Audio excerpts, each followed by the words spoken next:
किसी भी टिश्यू के बारे में बात करेंगे तो हम यही कहते हैं ना कि टिश्यू क्या है, कि सिमिलर सेल्स जो होते हैं वो मिल के जो स्ट्रक्चर बनाते हैं, that is called tissue.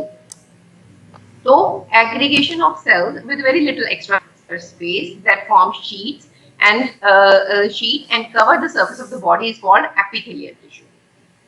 Now, इसका फंक्शन क्या होता है? जो प्रिंसिपल फंक्शंस जो हैं वो एपिथेलियल टिश्यू के, these are covering, lining and protecting. तो ये बेसिकली आपने बाकी सारे के सारे फंक्शंस जो होते हैं वो बेसिकली वेरी करते हैं डिफरेंट एपिथेलियम के साथ, लेकिन बेसिक जो फंक्शन होगा उसमें 3 वर्ड याद रखते हैं, they cover, they line and they protect the surfaces.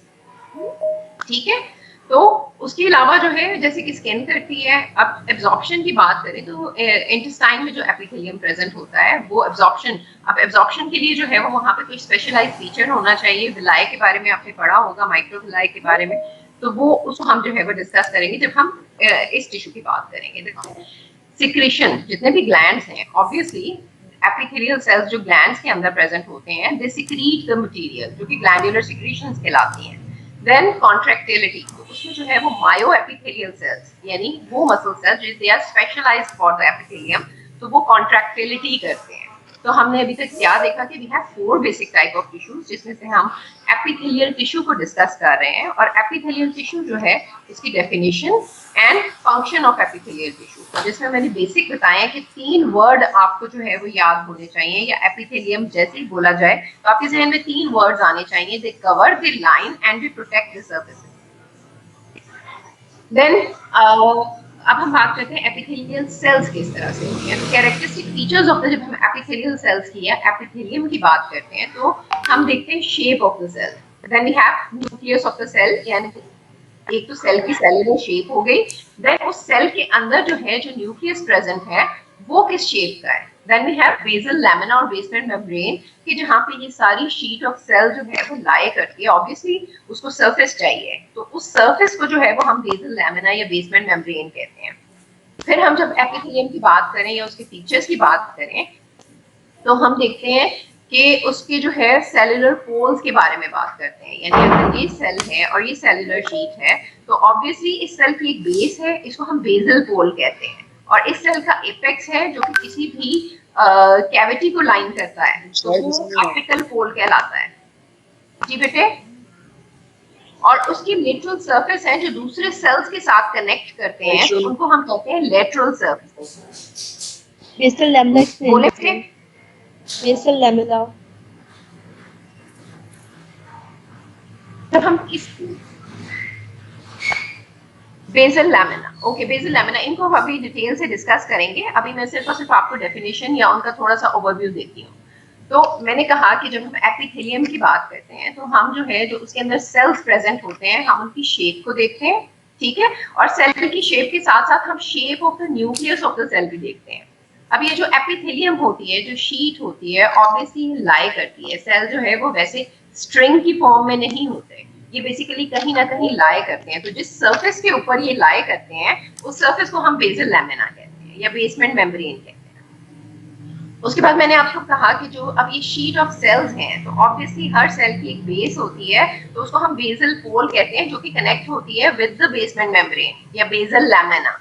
और उसका एपिकल सरफेस होता है जो कि ल्यूमेन की तरफ होता है या हॉलो किसी कैविटी की तरफ होता है, या सरफेस को जो है वो कर रहा होता है, तो उसको जो है वो हम कहते हैं एपिकल पोल।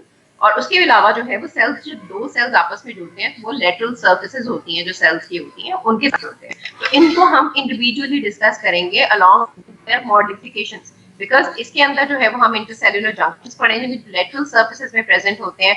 ऑब्वियसली अगर बेस ऑफ द सेल है तो इसने कनेक्ट होना है विद द बेसमेंट मेम्ब्रेन, तो वहां पे भी कुछ स्पेशल स्ट्रक्चर होना चाहिए कि जो इसको कनेक्ट करेगा।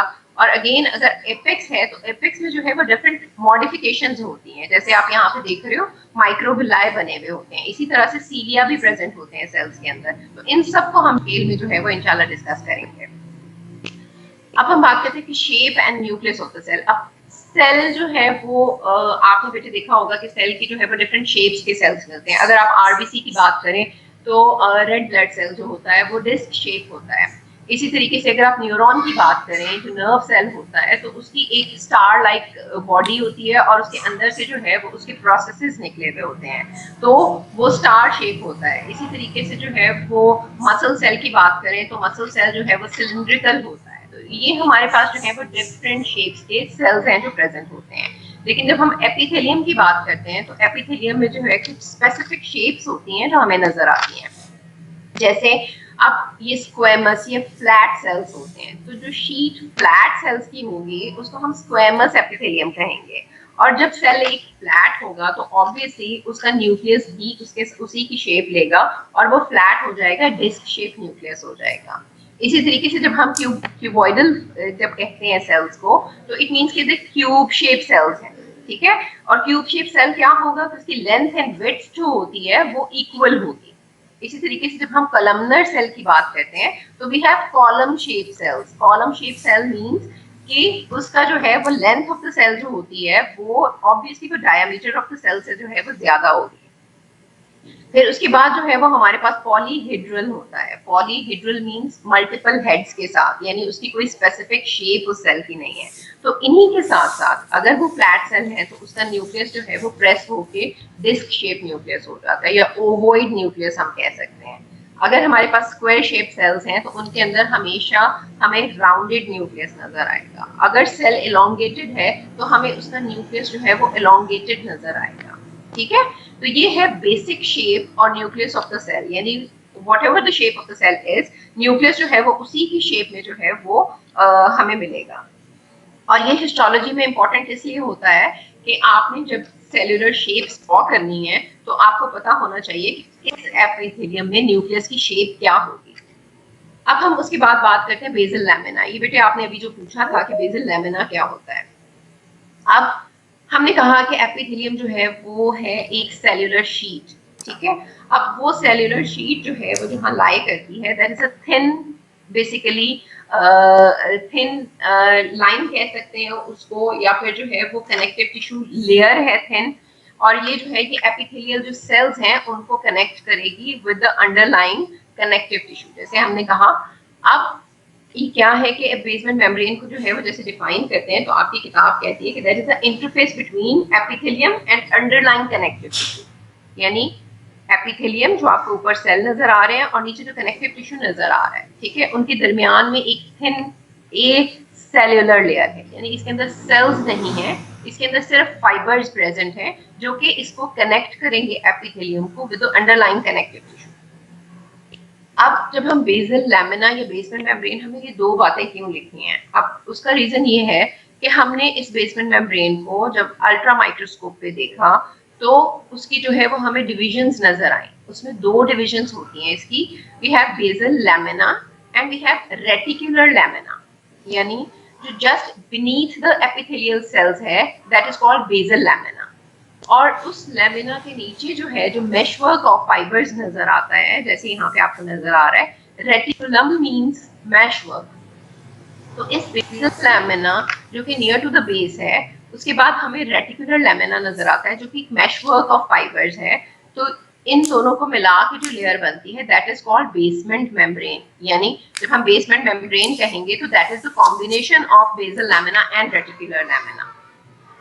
बट जब हम बेसल लैमिना की बात करेंगे तो उसके अंदर जो है वो सिर्फ वो लेयर आएगी that just beneath the epithelial cell. तो अभी जो हिस्टोलॉजिस्ट हैं वो इस पे एग्री करते हैं कि हमारे पास जो ट्रू लेयर है दैट इज बेसल लैमिना, और जो रेटिकुलर लैमिना है that is part of connective tissue which lies under these layers.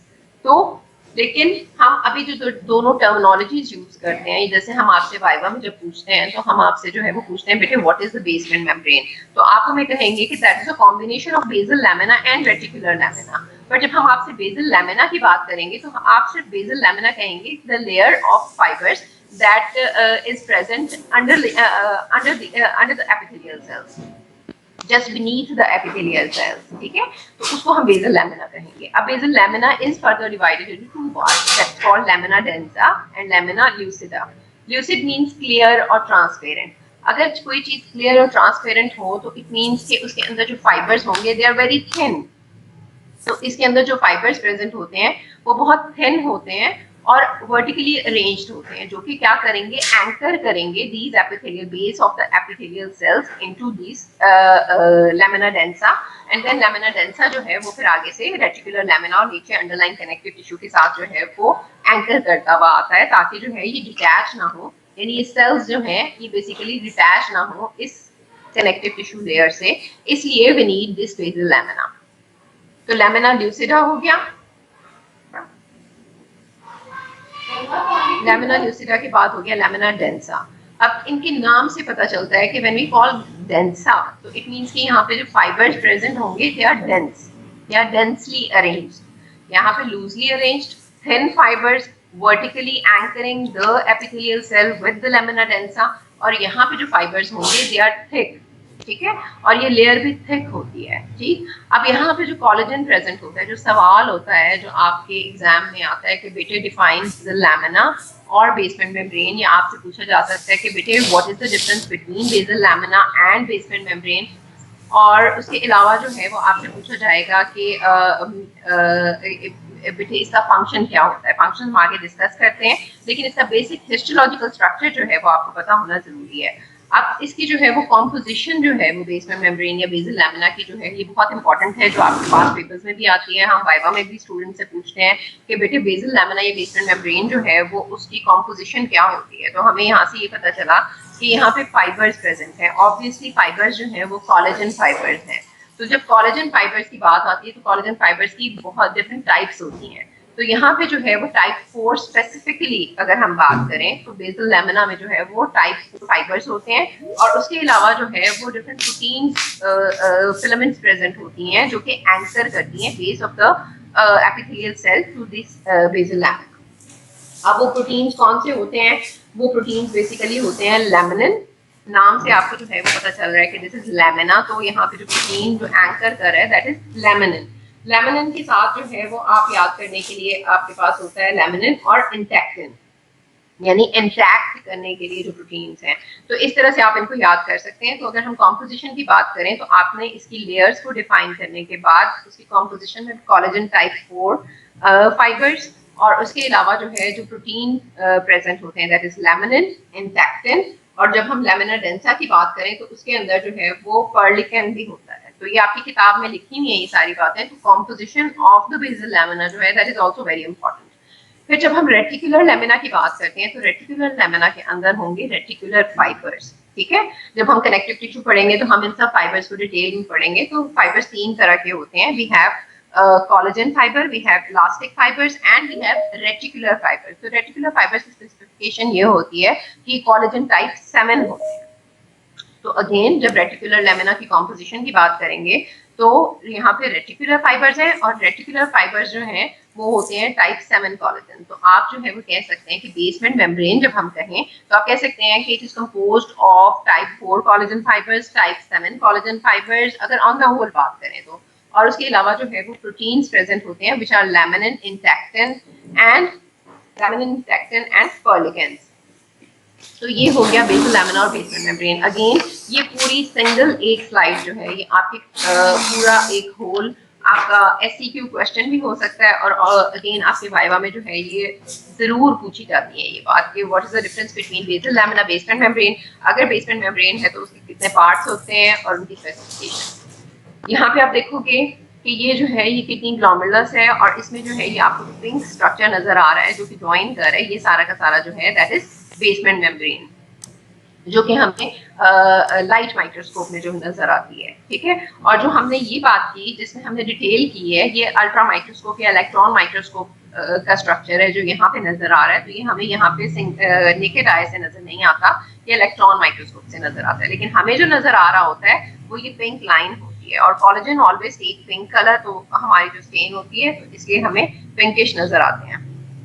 अब what is the function of the basal lamina? Function क्या है? ऑब्वियसली ही define the epithelial cell to the underlying surrounding connective tissue, ये तो basic function है उसका। उसके अलावा क्या होता है कि जो माइक्रो मॉलिक्यूल्स होते हैं, जो स्मॉल मॉलिक्यूल्स होते हैं, वो डिफ्यूजन के जरिए से जो है वो कनेक्टिव टिश्यू से जो है वो ऊपर डिफ्यूज होकर न्यूट्रिशन जो है वो चला जाता है। बिकॉज उसका रीजन क्या है कि जो एपिथेलियम है दैट इज एवेस्कुलर, यानी एपिथेलियम में वैस्कुलैरिटी नहीं होती, ठीक है। और ये बात अगेन आप एक एपिथेलियम के बारे में जो है वो आपको ये पता होना चाहिए कि यहाँ पे जो है वो एवैस्कुलर है, और दूसरे कार्टिलेज के बारे में कि कार्टिलेज इज आल्सो एवैस्कुलर। तो ये दोनों जो हमारे टिश्यूज हैं ये बेसिकली न्यूट्रिशन लेते हैं डिफ्यूजन के जरिए से। तो जो माइक्रोमोलिक्यूल्स हैं वो सारे के सारे बेसिकली इस बेसल लैमिना से नीचे से डिफ्यूज होके और ऊपर लेयर्स तक जो है वो जाते हैं। उसके बाद जो है वो क्या करते हैं, एपिथेलियल रीजनरेशन, वुंड हीलिंग, ये सारा का सारा जो है वो बेसिकली फंक्शन है हमारे बेसल लैमिना का। उसके अलावा जो है it play an important role in cell growth, proliferation and differentiation. अब उसके बाद हम बात करते हैं कि what are the different types of epithelium, ये हम इसको जो है वो कैसे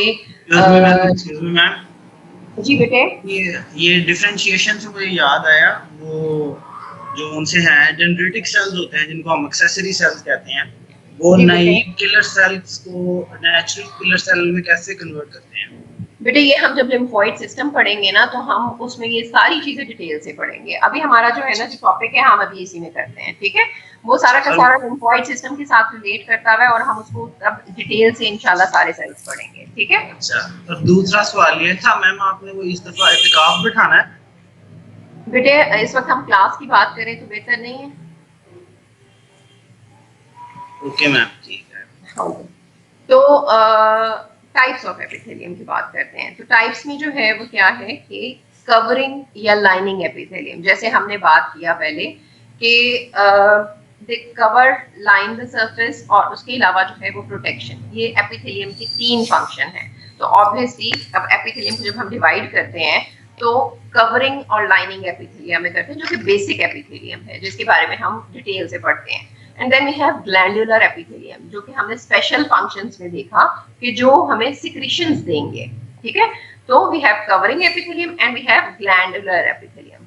अब हम बात करते हैं कवरिंग एपिथेलियम की, जो कवर करते हैं। अब इसमें जो है वो simple epithelium and stratified epithelium.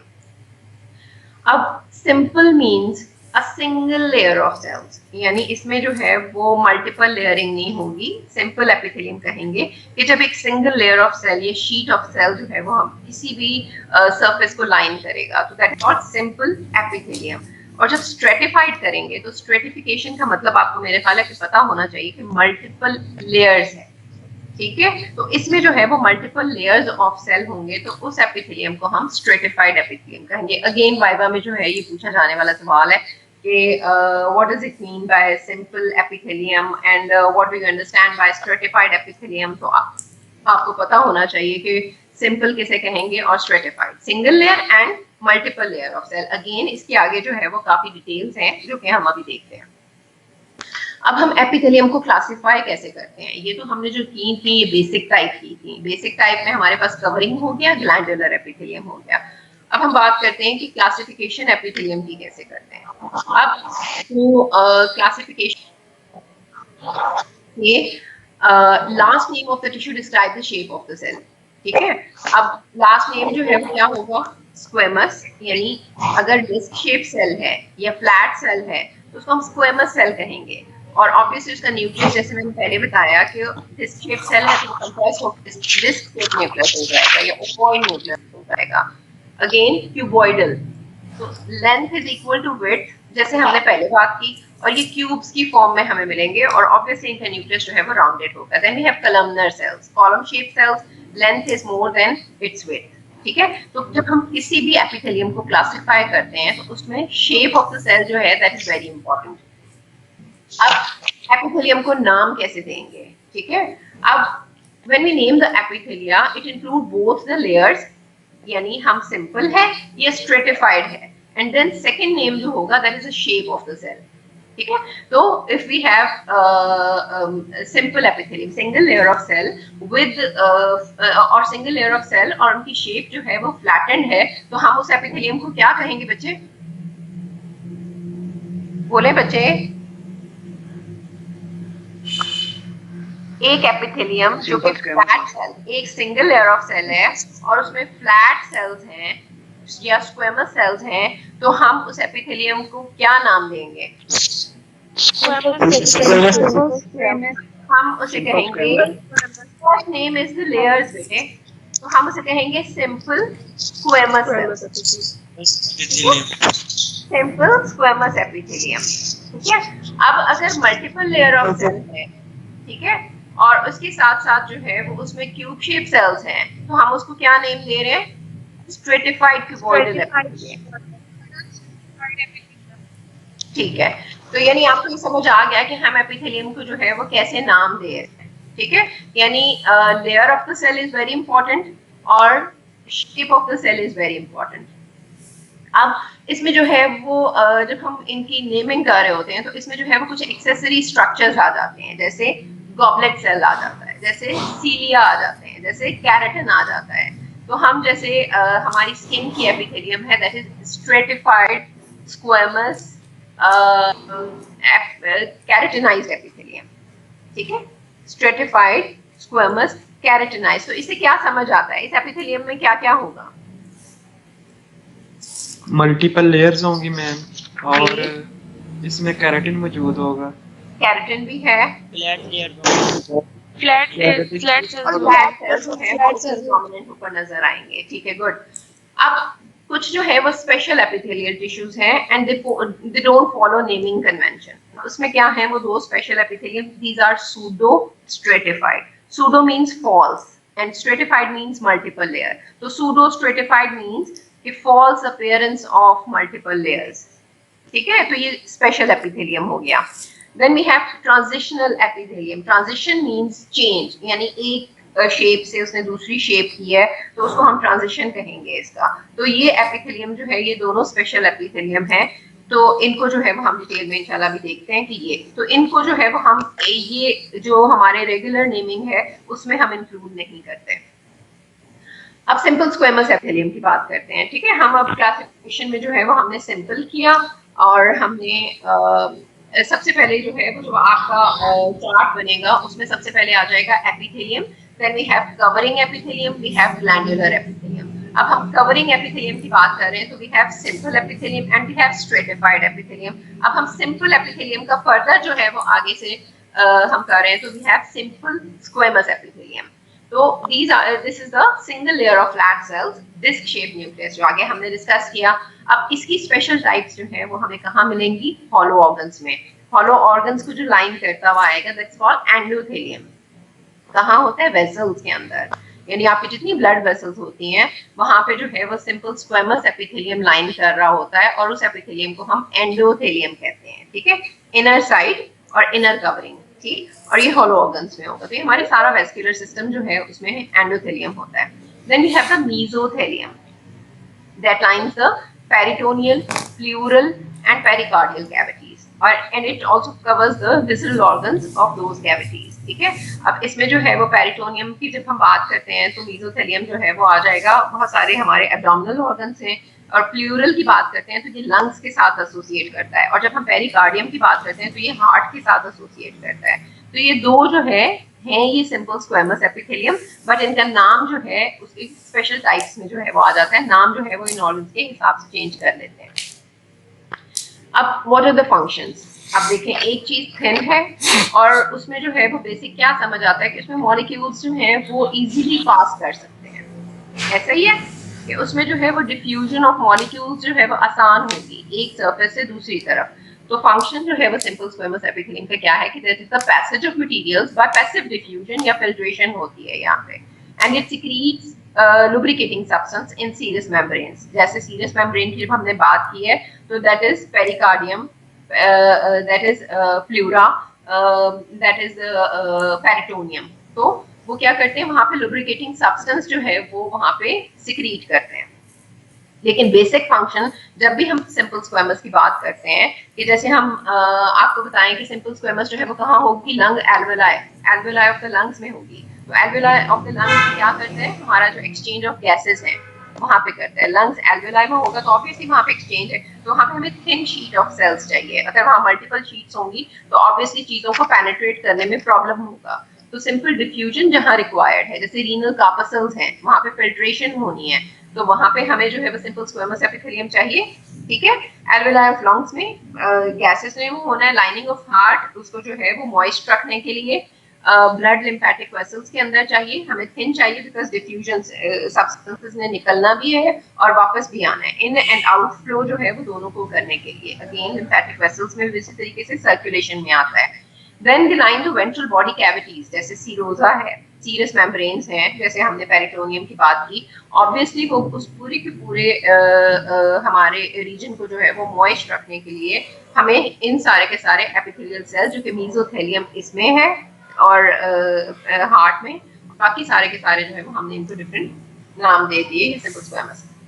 ये इसकी अगेन वही डिस्क्रिप्शन है जो हमने डिस्कस की। यहाँ पे अगर आप शेप्स लिखो तो एक्सक्यूज मी, ये लंग एल्वेलाई है या एयर सैक्स है, ठीक है। तो यहाँ पे आपको नजर आ रहा है कि these are lined by simple squamous epithelium. Why? Because यहाँ पे डिफ्यूजन ऑफ गैसेस होनी है, तो we need single layer of cell कि जिसके अंदर से डिफ्यूजन जो है वो इजीली हो जाए। अब आ जाते हैं simple cuboidal epithelium. Simple cuboidal की बात करें तो दीज आर सिंगल, हमने क्योंकि नाम से पता चल रहा है simple mean single layer of cells और cuboidal means cube shape cells. तो अब single layer of cube like cells जो है with large spherical central nucleus. अब इसमें शेप ऑफ द न्यूक्लियस पे हम इसलिए जोर देते हैं बेटे, जब भी आप ड्रॉ करते हैं तो आपने शेप ऑफ द सेल के साथ न्यूक्लियस ड्रॉ करना होता है, और न्यूक्लियस जब भी करते हैं उसकी एक स्पेसिफिक शेप होती है सेल के लिहाज से, तो हमें वो चाहिए होती है। और इसका फंक्शन क्या होता है? Secretion and absorption. Squamous cells thin थे, उनका फंक्शन था डिफ्यूजन या फिल्ट्रेशन, और यहाँ पे सिंपल क्यूबॉइडल सेल्स हैं तो यहाँ पे फंक्शन परफॉर्म करेगी, सिक्रीट करेगी सब्सटेंसेस को या फिर जो है वो एब्जॉर्ब करेगी। कहाँ होगा? किडनी ट्यूब्यूल्स के अंदर। आपके पास जो है वो प्रॉक्सिमल और डिस्टल जो ट्यूब्यूल्स होते हैं किडनी में, उनको लाइन करेगी सिंपल क्यूबॉइडल एपिथेलियम। इसी के अलावा कुछ ग्लैंड्स में जो है, जैसे यहाँ पे लिखा है कि थायराइड फॉलिकल्स को जो है वो लाइन करती है, जैसे ये आप स्लाइड देख रहे हो, ये डायग्राम देख रहे हो, तो आपको माइक्रोस्कोप में भी जो है वो हम यही दिखाते हैं सिंपल क्यूबॉइडल एपिथेलियम के लिए। दीज आर थायराइड फॉलिकल्स, और थायराइड फॉलिकल्स को लाइन करेगी और यहाँ पे जो फिल्ट्रेट जमा होगा वो सारा का सारा इस फॉलिकल के अंदर जो है वो जमा होगा। तो ऑब्वियसली यहाँ पे इसका फंक्शन क्या हो जाएगा? सिक्रेटरी फंक्शन जो है ये परफॉर्म करेगी। तो एपिथेलियम का नाम और एपिथेलियम के नाम के साथ उसका फंक्शन जो है वो आपको पता होना जरूरी है। Then we have this simple columnar epithelium. Again, simple means single line of column-shaped cell is called simple columnar epithelium. अब इनका न्यूक्लियस अगेन हमें पता है कि इलोंगेटेड या ओवल न्यूक्लियस जो है वो इसमें प्रेजेंट होता है। अब इन सेल्स की जो है स्पेसिफिकेशंस होती हैं, यानी एपिकल स्पेसिफिकेशंस। अगर हम ट्यूब और स्क्वेमस सेल्स की बात करें तो उनके ऊपर जो है वो कोई स्पेसिफिक जो है वो स्पेशल स्ट्रक्चर नहीं होता, बट जब हम कॉलम शेप सेल्स की बात करें तो इनके ऊपर जो है वो स्पेशल स्ट्रक्चर होता है कि जिसके अंदर सीलिया भी हो सकता है और उसके अलावा जो है वो नॉन सीलिएटेड सेल्स भी होते हैं, ठीक है। तो सिंपल कलमनर एपिथेलियम में they bear cilia at their apical surface and they may contain goblet cells. Goblet cells जो हैं these are unicellular glandular cells, जिनके बारे में हम बाद में बात करते हैं। नॉन सीलिएटेड फॉर्म जो होती है इसकी भी प्रेजेंट होती है पूरे के पूरे हमारे डाइजेस्टिव ट्रैक्ट में, यानी जीआईटी में सारा का सारा जीआईटी है that is lined by a simple columnar epithelium.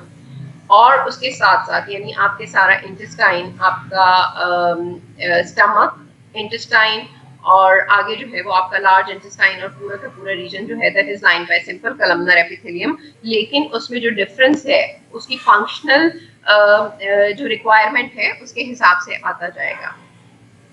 We have ciliated form. Ciliated form जो है that is present in small bronchi, ठीक है, और यूट्राइन ट्यूब्स के अंदर होता है बिकॉज उन्होंने जो है वो वहाँ से स्पेशल फीचर्स के साथ होता है कि वहाँ से जो है वो प्रोपेल करना होता है ओवम को।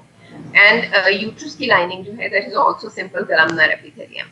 तो आपने जब भी एपिथेलियम करेंगे तो उसकी क्लासिफिकेशन के साथ साथ आपको बेटे ये पता होना जरूरी है कि ये एपिथेलियम जो है वो इसकी लोकेशन क्या है बॉडी के अंदर और इसकी जो है वो स्पेसिफिकेशंस क्या है।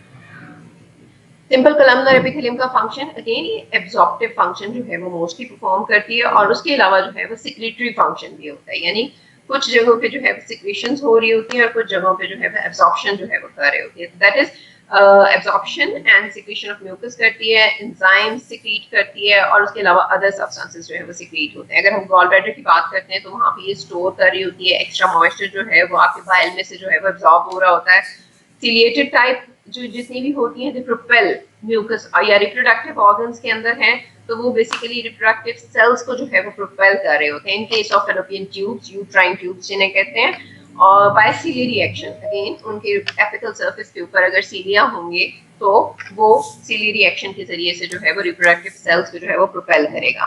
तो again function of the epithelium is very important. हमने सिंपल स्क्वेमस किया डिफ्यूजन के साथ, हमने सिंपल क्यूबॉइडल किया एब्जॉर्प्शन के साथ, सिक्रीशन के साथ, हमने सिंपल कलमनर किया, again absorption and secretion of substances along with the cilia that propels. तो ये सारी चीजें जो हैं वो आपको पता होना जरूरी है। फिर हमने बात की थी दूसरा epithelium that is called pseudo stratified. जब हमने सूडो कहा था तो इट मींस फॉल्स, यानी वो एपिथेलियम जो false appearance of stratified epithelium जो है वो करेगा। तो इसमें कॉलमनर सेल्स हैं तो ऑब्वियसली कॉलम शेप सेल्स जो है वो प्रेजेंट होंगे, यानी ये जो है ये हमारी number of layers that is pseudo stratified. तो इट मींस कि एक सिंगल लेयर है बट वो अपीयरेंस ऐसी दे रही है कि जैसे इसके अंदर मल्टीपल लेयर ऑफ सेल्स हैं। तो यहाँ पे अगर हम देखें तो all cells originate at a single basement membrane, ये अगर आप नजर आ रहा है आपको तो बेटे ये सूडो स्ट्रेटिफाइड में होता है। और only tall cells can reach the apical surface, बाकी जितने सेल्स हैं वो सारे के सारे बेस के ऊपर प्रेजेंट होंगे, उनको हम बेसल सेल्स कहेंगे। They may contain goblet cells and they may bear cilia, यानी जब हम कोलमनर सेल्स की बात करते हैं तो ऑब्वियसली उसके अंदर एपिकल जो डोमेन होता है उसके अंदर स्पेशल फीचर्स जो है वो हो सकते हैं, या वो सीलिया होंगे या फिर माइक्रोविलाई होंगे। तो in case of pseudostratified epithelium these are cilia, because इसको जो है वो हम रेस्पिरेटरी एपिथेलियम कहते हैं। तो रेस्पिरेटरी एपिथेलियम के अंदर सीलिया का होना इसलिए जरूरी है कि वो म्यूकस को प्रोपेल कर सकें टुवर्ड्स आउटसाइड, ठीक है। तो ये हो गया nuclei lying at various heights, because cells जो हैं वो कुछ सेल जो हैं वो आपके एपिकल सरफेस तक आ रहे हैं और कुछ सेल जो हैं वो आपको नजर आएंगे नियर टू द बेस, वो है बेसल सेल्स। बट ऑब्वियसली वो एक सिंगल लेयर ऑफ सेल है, बट न्यूक्लियस जो है वो उनकी न्यूक्लियस जो है वो वेरियस हाइट्स पे होते हैं, तो इससे ये अपीयरेंस देती है स्ट्रेटिफाइड एपिथेलियम की। तो so that is why this is called pseudo stratified columnar epithelium. Again, function is secretion of mucus, propulsion of mucus by the cilia. Up locations, we have non-ciliated types. Non-ciliated types जो हैं, these are present in the ducts of male reproductive tubes, ducts of large glands. उसके अंदर भी जो है वो pseudo stratified present होती है. We have ciliated types which is present in the trachea and upper respiratory tract. जो बहुत important है कि इस epithelium को हम रेस्पिरेटरी एपिथेलियम कहते हैं, तो आपके लिए जो है वो इसका पता होना बहुत जरूरी है। Then we have simple epithelium, अब यहाँ पे खत्म हुआ। तो अब हम अगर इसको थोड़ा सा रिवाइज करें तो वी हैव एपिथेलिया। एपिथेलिया के बाद जो है वो हम अगर इसका फ्लो चार्ट बनाएं तो we have lining and we have glandular epithelia. हम अभी डिस्कस कर रहे हैं लाइनिंग एपिथेलिया। तो lining epithelia is further divided into simple epithelia and stratified epithelia. Now, simple epithelia में हमने डिस्कस किया, we have simple squamous, we have simple cuboidal, we have simple columnar, and we have a special simple epithelium which is called pseudo stratified columnar epithelium. तो यहाँ तक clear था simple epithelium के साथ। अब हम आ जाते हैं अपने दूसरे आर्म की तरफ, that is stratified epithelia. Stratified means cells with 2 or more layers। अगर सेल्स की होंगी तो हम उस एपिथेलियम को स्ट्रेटिफाइड एपिथेलियम कहेंगे। अब स्ट्रेटिफाइड एपिथेलियम, जी बोले बच्चे। मैम इतना ही बहुत है। नहीं बेटे इतना बहुत नहीं है ना, हमारे पास क्लासेस जो है वो स्केड्यूल में बहुत थोड़ी सी दी गई हैं, तो हम स्ट्रेटिफाइड एपिथेलियम के बाद बात कर सकते हैं, उससे पहले नहीं कर सकते। सॉरी, थोड़ा सा है, ज्यादा मुश्किल नहीं है, आसान है। तो स्ट्रेटिफाइड एपिथेलियम जो है उसका रीजनरेशन कैसे होती है? जी जी मैम कोई बार बार रिमूव कर, आपको रिमूव कर रहे हैं? क्या आप कर रहे हैं? मैम मुझे भी नाराए तकबीर, बेटे अल्लाह अकबर। जो अल्लाह अकबर कह रहे हैं ना, ये मेरे सामने है और इस तरह क्लास में मेरा ख्याल है कि ये थोड़ा सा गलत है। अच्छा, अब हम स्ट्रेटिफाइड एपिथेलियम की बात करें तो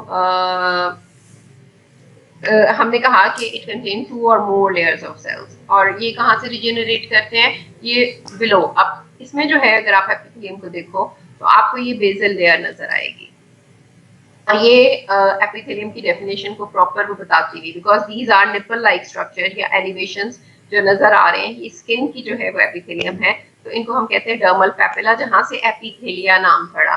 तो यहाँ पे देखो तो आपको बेसल लेयर ऑफ एक सेल्स नजर आएगी, और the cells are basically stem cells, या फिर जो है वो ये सेल्स जो है इनमें एक्टिव माइटोसिस हो रहा होता है, और उस एक्टिव माइटोसिस के जरिए से ये नए सेल्स बनते हैं जो ऊपर आपके जो है वो दूसरे सेल्स की ये ऊपर जाते हैं, और ऊपर वाले जो फर्दर जो टॉप मोस्ट लेयर पे सेल्स होते हैं दिस स्क्वेम ऑफ वो निकलते जाते हैं, ठीक है। तो इस तरीके से जो है ये रीजनरेशन होती है सेल्स की। तो this type of epithelium regenerate from below. Major role obviously जब हमारे पास जो है वो मल्टीपल लेयर ऑफ सेल है तो ऑब्वियसली ये प्रोटेक्शन इसकी जो है वो ज्यादा होगी, इसीलिए स्किन में जो है ये एपिथेलियम है कि वो ज्यादा एक्सपोज्ड पार्ट्स में है, तो एक्सपोज पार्ट में है तो ऑब्वियसली दे नीड प्रोटेक्शन, तो दे बेसिकली डू प्रोटेक्शन, तो इसलिए जो है वो हमें मल्टीपल लेयर्स की जरूरत है कि हमारे अंडरनीथ जो जितना भी स्ट्रक्चर है वो सारे का सारा सेफ है। अब स्ट्रेटिफाइड एपिथेलिया का जो है वो हम कैसे नेम करते हैं, according to the shape of the cell that is present on the top most layer, यानी अगर हमारे बेसल सेल्स जो हैं दे आर क्यूब और कोलमनर सेल्स, उसके ऊपर हमारे पास पॉलीहेड्रल सेल्स होते हैं, पॉलीहेड्रल की टॉप मोस्ट लेयर पे जो सेल्स होते हैं दीज आर स्क्वेमस, आपको ये नजर आ रहे होंगे दीज आर फ्लैट सेल्स। तो इसी तरीके से टॉप मोस्ट लेयर पे अगर हमारे पास क्यूबॉइडल सेल हो किसी एपिथेलियम में, so that epithelium is called stratified cuboidal epithelium।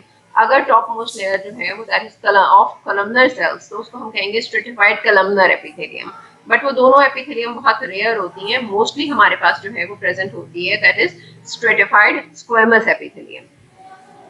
अब इसकी स्पेसिफाइड टाइप्स होती हैं, we have keratinized and we have non keratinized. Flow chart बनाएं तो स्ट्रेटिफाइड एपिथेलियम के बाद जो है वो आपने बनाया stratified squamous, stratified cuboidal and stratified columnar, ठीक है। अब उस स्ट्रेटिफाइड स्क्वेमस को हम फर्दर जो है उसके दो आर्म कर सकते हैं, that is keratinized and non keratinized form.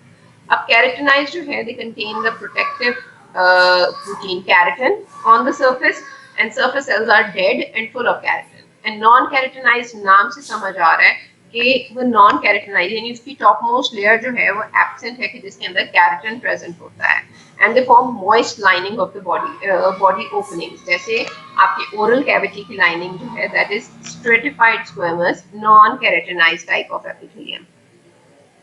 उसके अलावा जो है वो आपका एनल कैनाल है, विजाइना है, वहां पे जो है वो आपकी ये एपिथेलियम जो है वो प्रेजेंट होगी that is stratified squamous non keratinized, जहां पे सिर्फ moist lining of body required होगी, but along with the more protection जो रिक्वायरमेंट जो है वो ज्यादा प्रोटेक्शन की है, वहां पे जो है वो हमारे पास ये वाला एपिथेलियम होगा।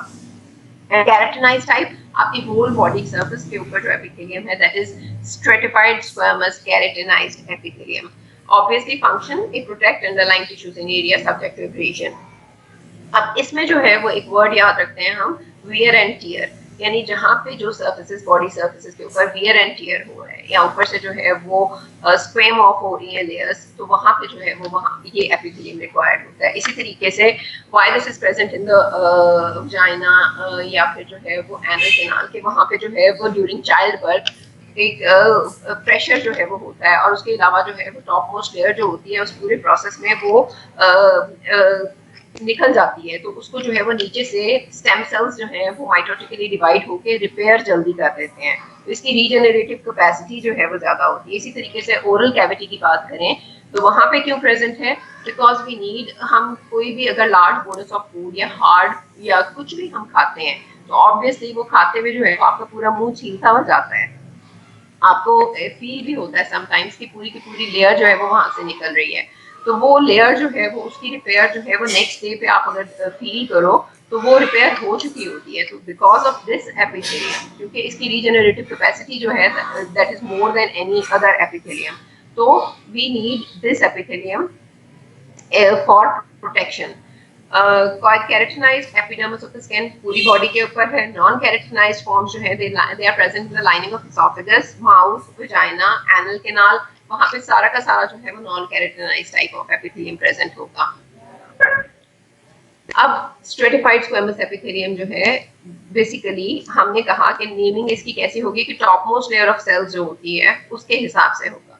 तो it consist of many layers of cells और वो होंगे स्क्वेमस शेप, और डीपेस्ट लेयर जो होंगी दे आर क्यूबॉइडल या कलमदार, और this is the thickest epithelial tissue.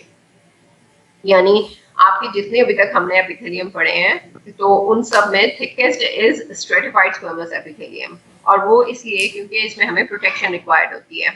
अब यहाँ पे अगर आप देखोगे तो आपको ये एपिथेलियम के ऊपर जो पिंक लेयर नजर आ रही है, दिस इज कैरेटिन बेसिकली। तो ये सारा का सारा सेल्स है और ये जो है वो कैरेटिन की लेयर है, तो that is why this epithelium is called keratinised epithelium. Again यहाँ पे आप देखो तो ये सारा का सारा जो है वो नॉन कैरेटिनाइज्ड है, और top most layer of cell जो है ये विजाइना की जो है वो हिस्टोलॉजिकल जो है वो डायग्राम है। तो यहाँ पे top most layer is squamous cell, जहाँ पे इसने लुब्रिकेशन जो है वो प्रोवाइड करनी होती है। और एपिडर्मिस की बात करें तो थिकेस्ट लेयर जो यहाँ पे ऊपर प्रेजेंट है that is keratinized layer of cells. ठीक है मैम, अब जी बेटे बोले। ये केराटिन कौन सी लेयर में प्रेजेंट होगा, डीपेस्ट या टॉप मोस्ट? बेटे top most layer of cell, यानी आपकी स्किन में ऊपर आपने देखा होगा जो खुश्की हो जाती है जिसे आप कहते हो खुश्क, ऊपर से वाइट स्केल्स उतर रहे होते हैं ना। Yes ma'am. तो वो बेटे आपकी ये वाली लेयर स्क्वेम ऑफ हो रही होती है। वो ये कैरेटिन होता है जो स्क्वेम ऑफ हो रहा होता है, और वो क्यों हो रहा होता है उसका रीजन मैं आपको बताती हूँ कि बेसिकली ये सारी लेयर एवेस्कुलर है। ठीक है, न्यूट्रिशन नहीं मिल रही। न्यूट्रिशन कहाँ से मिल रही है? हमने बेसल लैमिना या बेसमेंट मेम्ब्रेन में पढ़ा है ना कि वो वहां से नीचे से कनेक्टिव टिश्यू से हमें डिफ्यूजन के जरिए से जो है ये सेल्स अपनी न्यूट्रिशन ले रहे हैं। तो जो सिंगल लेयर है उसको तो डिफ्यूजन के जरिए से जो है वो न्यूट्रिशन मिल ही रही है, उसमें तो कोई प्रॉब्लम नहीं है। यानी सारी की सारी बॉडी कैविटी जो ब्लड वेस्कुलर सिस्टम है या लिम्फेटिक सिस्टम है उनको तो न्यूट्रिशन मिल रही है। तो जो मल्टीपल लेयर्स हो जाती हैं सेल्स की तो उसमें ज्यादा न्यूट्रिशन ऑब्वियसली बेसल लेयर्स को मिलेगी। जिस सेल को ज्यादा न्यूट्रिशन मिल रही है उसके ऊपर जैसे जैसे नए सेल बनते जाते हैं वो ऊपर जाते हैं तो न्यूट्रिशन कम होती जाती है। बात समझ आ रही है ना? तो न्यूट्रिशन कम होगी तो सेल डेथ हो जाएगी। सेल डेथ हो जाएगी तो वो जो टॉप मोस्ट लेयर पे आके वो डेड सेल्स हैं उनको हम कैरेटिन कह देते हैं। क्योंकि यहाँ पे जो सेल्स थे, अगर आपको याद हो मैंने जब स्किन पढ़ाया था तो उसमें कहा था कि दीज आर कैरेटिनोसाइट्स, इन सारे सेल्स को कहते हैं। ठीक है, कैरेटिन प्रोड्यूसिंग सेल्स।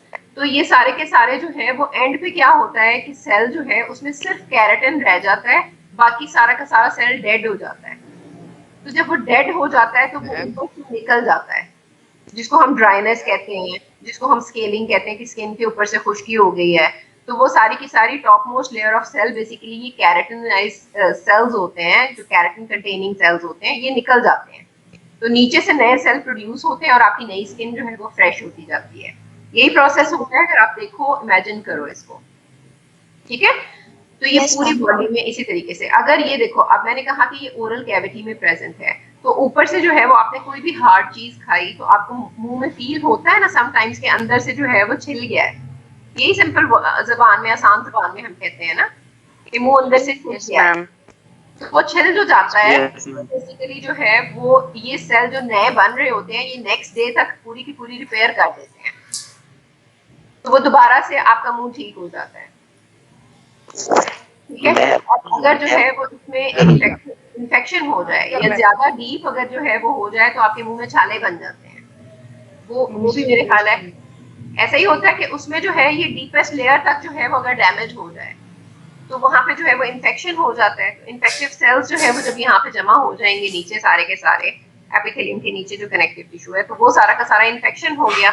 उस इन्फेक्शन को बॉडी रिपेयर करती है, फिर दोबारा से ये सारे सेल्स जो हैं ये नए सेल्स बनाते हैं और आपके मुंह के छाले जो हैं वो ठीक हो जाते हैं। ठीक है, तो ये बेसिक क्या करना है बेटे, ये याद भी करना है। अब आ जाते हैं बेटे, लेक्चर जो है ये सारे के सारे आपको अपलोड कर दिए जाते हैं, व्हाट्सएप ग्रुप में कर दिए जाएंगे। तो आप इस पूरे लेक्चर को जो है वो रिवाइज कर लीजिएगा, सारी स्लाइड्स आ जाएंगी आपके पास। ठीक है मैम, बस काफी हो गया बेटे, मैं भी बताती हूँ।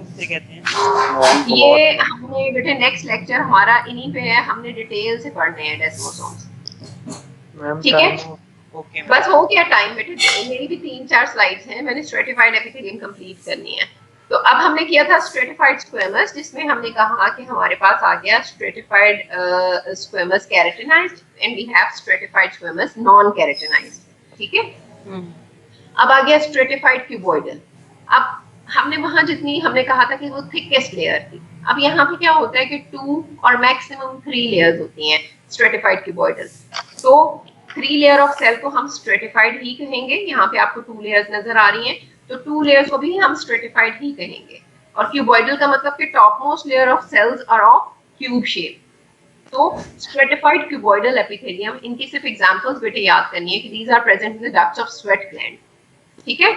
और इसी तरह स्ट्रेटिफाइड कलमनर एपिथेलियम जो है वो क्या है कि इनके जो टॉप मोस्ट सेल्स हैं दीज आर कलमनर, और ये भी जो है वो 3 to 4 लेयर्स ऑफ सेल्स जो है वो इसमें प्रेजेंट होती हैं, that is why we called it stratified. So we have stratified columnar epithelium which is present in the male urethra, और उसके अलावा जो है वो stratified conjunctiva of the eye जो होता है वहां पे आपके पास ये epithelium होता है। ये इसकी जो है वो इतनी ही डिटेल है, और इसमें सिर्फ एग्जांपल्स याद करनी होती हैं कि जो है वो ये कहाँ एपिथेलियम प्रेजेंट होता है। अब आ जाते हैं ट्रांजिशनल एपिथेलियम। हमने सूडो स्ट्रेटिफाइड जो स्पेशल था वो पढ़ लिया, रेस्पिरेटरी एपिथेलियम। ट्रांजिशनल एपिथेलियम को हम यूरोथेलियम कहते हैं, यानी हमारे यूरिनरी सिस्टम का जो एपिथेलियम है उसको हम ट्रांजिशनल एपिथेलियम कहते हैं। और उसमें चेंज क्या होता है ये हम आपको बताते हैं। इसमें जो है वो क्या होते हैं, अगेन ये that is a type of stratified epithelium. जो सूडो स्ट्रेटिफाइड था that is the type of simple epithelium. तो हम ट्रांजिशनल जो है दैट इज स्ट्रेटिफाइड एपिथेलियम। अब इसमें बेसल सेल्स जो है दे आर क्यूबॉइडल और कलमनर, जो कि हमने कहा कि माइटोटिकली डिवाइड होते हैं, ऊपर नए सेल्स देते हैं। और सुपरफिशियल सेल्स जो हैं these are special dome shape cells, ठीक है। और इसका फंक्शन क्या होता है कि stretch and permit distension of urinary bladder. अब होता क्या है कि ब्लैडर जब आपका यूरिनरी ब्लैडर जो है वो फिल होता है तो वो बेसिकली वो पूरे का पूरा स्ट्रेच करेगा जैसे बलून होता है, ठीक है। तो वो स्ट्रेच करेगा तो ऑब्वियसली उसकी लाइनिंग थिन होगी, ऐसा ही होगा। और अगर वो यानी आफ्टर यूरिनेशन जो है वो रिलैक्स करता है तो उसके अंदर जो है वो फ्लूइड नहीं है, तो वो उसकी जो है वो लेयर्स जितनी मल्टीपल लेयर्स हैं वो आपको सारी की सारी नजर आएंगी, और वो थिक लेयर्स नजर आएंगी। यानी आप एक बलून को अगर इमेजिन करो तो आपको पता चल जाएगा कि ये ट्रांजिशन जो है ये बेसिकली क्या है। It is present in the ureters, urinary bladder and the part of urethra. Again ये इसकी डिस्क्रिप्शन है, ये कुछ इस तरह से जो है वो आपको स्लाइड पे नजर आती है।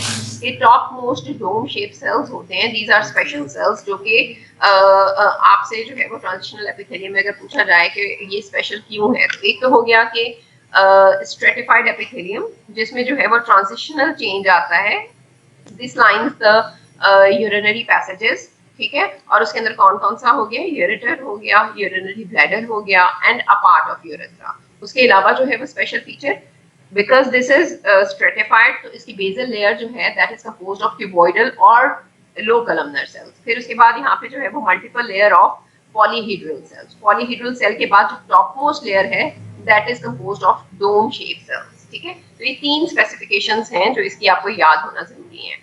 अब ये रिलैक्स स्टेट में जो है वो आपको ये यूरिनरी ब्लैडर की जो है वो आपको समझ लो कि स्लाइड है, और इसमें आपको मल्टीपल लेयर न्यूक्लियस इतने सारे नजर आ रहे हैं। इट मींस कि this is multiple layer of cells, और इसके अलावा जो है वो आपको टॉप मोस्ट लेयर भी जो है वो डोम शेप सेल भी रिलैक्स्ड फॉर्म में नजर आ रहे हैं। ये है स्ट्रेच्ड फॉर्म, यानी यूरिनरी ब्लैडर इज फुल, तो आप देखो कि इसकी थिकनेस जो है वो हाफ से भी कम हो गई है, और डोम शेप सेल्स जो है वो फ्लैटन हो गए। अगर आप ये न्यूक्लियस देखो जिस पे मेरा पॉइंटर है तो ये आपको फ्लैट नजर आएगा, ठीक है। तो ये है ट्रांजिशन, जिसकी वजह से हम यूरिनरी एपिथेलियम को ट्रांजिशनल एपिथेलियम कहेंगे। अब बेटे यहाँ पे जो है वो मैं बस कर रही हूँ, हमारा ग्लैंडुलर एपिथेलियम बेसिकली अभी रिमेनिंग है। आपने अटेंडेंस जो लगानी है वो आपके व्हाट्सएप ग्रुप में डॉक्टर फरजाद जो है वो भी लिंक शेयर करेंगे, तो आपने वहां पे जो है वो अपनी अटेंडेंस मार्क करनी है। जो हमारी नेक्स्ट क्लास होगी, ठीक है। और प्रैक्टिकल्स का जो है ना वो स्केड्यूल आप बेटे गौर से सुन लो कि आपने आर्टिफैक्ट्स तक आई थिंक सारे ग्रुप्स ने कर लिए थे। ABCD कोई रिप्रेजेंटेटिव हैं तो मुझे बताएं, आर्टिफैक्ट्स तक प्रैक्टिकल्स आपने कितने कर लिए? हो गया था मैम, आर्टिफैक्ट्स हो गया था। आप कौन से बैच से हैं बेटे? Batch A. Batch A, batch B का कोई मुझे बच्चा बताए। हो गया ma'am. Batch Yes, ma'am. Batch B Yes, ma'am. हो गया, तो बैच बी का डी का भी करवा दिया। तो अब जो है वो हम आर्टिफैक्ट्स के बाद जो है वो बेटे प्रैक्टिकल होता है सेल की डिफरेंट शेप्स का। तो एक वो प्रैक्टिकल होगा और उसके बाद एपिथेलियम का। तो एपिथेलियम जो है जितना मैंने अभी पढ़ाया है ये सारे का सारा आपको प्रैक्टिकल में जो है वो डॉक्टर सादिया इंशाल्लाह आपको जो है वो टाइम शेयर कर दिया जाएगा कि वो किस दिन आपको प्रैक्टिकल कराएंगी। और प्रैक्टिकल का स्केड्यूल ये होता है कि आपने अपनी कॉपी कंप्लीट करके उसकी पिक्चर स्कैन करके आपने ईमेल करनी होती है अपने जो डॉक्टर बुशरा और डॉक्टर नाबगा हैं उनके ईमेल एड्रेस आपको भेज दिए जाएंगे, वो चेक करेंगी और आपकी अटेंडेंस होगी। और इसमें ये होता है कि आपने फ्राइडे तक जो है वो हर सूरत में उस वीक का प्रैक्टिकल जो है, जो कि मंडे और ट्यूसडे को प्रैक्टिकल क्लास हुआ करेगी, तो वो आपने फ्राइडे तक अपनी कॉपी कंप्लीट करके आपको तस्वीरें वो व्हाट्सएप कर देंगी, ठीक है, आपके ग्रुप के अंदर। तो आपने वो पिक्चर्स भी ड्रॉ करनी है अलॉन्ग विद द टेक्स्ट, वो सारी चीजें आपको प्रोवाइड की जाएंगी और आपने उस वीक का प्रैक्टिकल जो है वो करके ईमेल करना है अपने दोनों टीचर्स को और उसी पे आपकी अटेंडेंस मार्क होगी, ठीक है। तो वो उन दोनों का ईमेल एड्रेस जो है वो आपको शेयर कर दिया जाएगा। आपके प्रैक्टिकल्स में जो रिमेनिंग प्रैक्टिकल है वो है सेल के प्रैक्टिकल, और सेल के जो है वो प्रैक्टिकल के बाद हमारे पास अब एपिथेलियम का प्रैक्टिकल स्टार्ट होगा। तो अभी मैं आपके टीचर से डिस्कस करती हूँ और आप लोगों को जो है वो इंशाल्लाह बता दिया जाएगा कि आपने किस तरीके से जो है वो दोनों प्रैक्टिकल्स को जो है वो आई थिंक नेक्स्ट फ्राइडे तक जो है वो आपको टाइम दिया जाएगा कि आप अब दोनों प्रैक्टिकल्स जो है वो अपने सबमिट करवा दें डॉक्टर बुशरा और डॉक्टर नाबगा के ईमेल एड्रेस पे, जो कि आपके व्हाट्सएप ग्रुप में हम भेज देंगे। तो उसी पे आपकी इन दोनों वीक्स की अटेंडेंस होगी, तो इसलिए वो करना जरूरी है और वो सबमिट करवाना जरूरी है। और काइंडली जो भी आप डायग्राम्स बनाएंगे उस पर अपना रोल नंबर लिखेंगे, यानी एक दूसरे की डायग्राम शेयर नहीं होगी। आपकी अपनी कॉपी जो है वो आपने कंप्लीट करके जो है वो अपनी डायग्राम्स भेजनी है और हर पेज के ऊपर अपना रोल नंबर लिखा हुआ हो, ठीक है। और अभी एक लिंक जो है वो व्हाट्सएप ग्रुप पे जो है वो डॉक्टर फरजाद के लिंक पे जो है वो आप करेंगे। और ये मैंने जितना भी आज कराया है आपका लईक हुसैन का जो है वो चैप्टर नंबर 3 आप देखेंगे और नेक्स्ट क्लास में जो है वो हम देखेंगे जो हमने बेसल पोल, लेटरल सर्फेसेस और एपिकल सर्फेसेस पे जो स्पेशल फीचर्स हैं इन एपिथेलियल सेल्स के, जैसे structure of सीलिया, structure of microvilli और इंटरसेल्युलर जंक्शन। ये हमारा नेक्स्ट वीक का टॉपिक होगा, ठीक है। तो इंशाल्लाह फिर जो है वो मुलाकात होती है। कोई प्रॉब्लम हो कुछ तो